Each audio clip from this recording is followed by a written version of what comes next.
Պարոն վարչապետ, այս ընտրություններն ուղեկցվեցին ընտրակաշառքների մասին բազմաթիվ բացահայտումներով ու դրսից պարտադրված մարդկանց բերելու քվեարկելու համար տեղեկություններով, հետաքրքիր է կա պատկերացում կամ մեխանիզմ պատկերացնելու համար, թե դա որքանով է հասնել ընտրության արդյունքների վրա, ու նաև դա հարուցեց այդ երևույթները հանրության շրջանում քննարկումներ հարուցեցին, թե որքանով է ճիշտ, որ Հայաստանում չապրողները գան Հայաստանում ապրողների ապագան որոշեն, հետաքրքիր է այդ առումով դուք ինչ եք կարծում օրենքների փոփոխության կարիք կա թե չկա, ու նաև վարչական ռեսուրսի հետ կապված էլ մի հարց, ընդդիմությունը շարունակ խոսում է այն մասին, որ դա չարաշահվել է, կիրառվել է եւ այլն, դուք էլ ձեր թիմի բազմաթիվ բարձրաստիճան պաշտոնյաներ էլ բազմաթիվ անգամ ասել եք, որ նման հանձնարարական չի եղել, բայց հետաքրքիր է կա ուսումնասիրություն, թե տեղերում ինչպիսի ինքնագործունեություն է եղել, ինչքան այդպիսի դեպքեր կա։ Շնորհակալ։ Դուք ինչ որ ասում եք, իրավապահ մարմինների եւ համապատասխան մարմինների քննության հարց է, մենք էլ իհարկե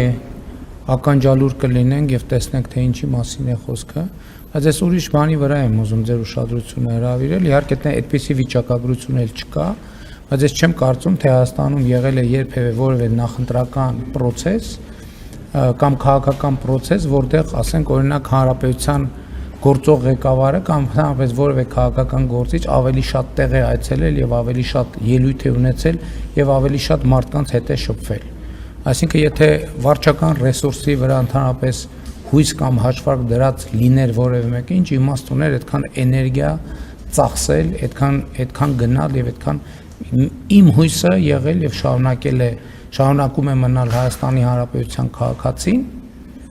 եւ նրա հետ երկխոսությունը ես ուրիշ գործիք քաղաքականության մեջ ոչ ունեցել եմ, ոչ ունեմ, ոչ էլ կունենամ։ Ինչ վերաբերվում է պատերազմի եռագլուխ կուսակցությանը, ես վստահ եմ առանց ընտրակաշառքի նրանցից ոչ մեկը խորհրդարան անցնելու շեմը չէր հաղթահարի։ Եվ ես ուզում եմ ասել նաև, որ այստեղ տեղի ունեցածի մեջ նաև դատաիրավական համակարգի պատասխանատվությունն է, որովհետև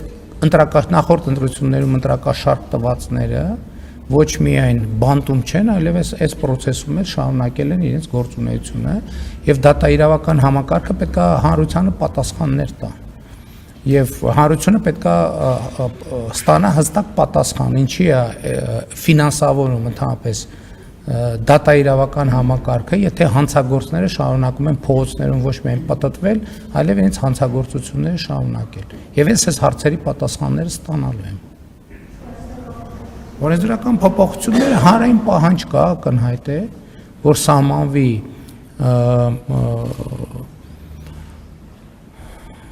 բնակության ցես քվեարկությանը մասնակցելու համար եւ կարծում եմ, որ պետք է ինչ-որ արձագանք տանք այդ հանրային պահանջին։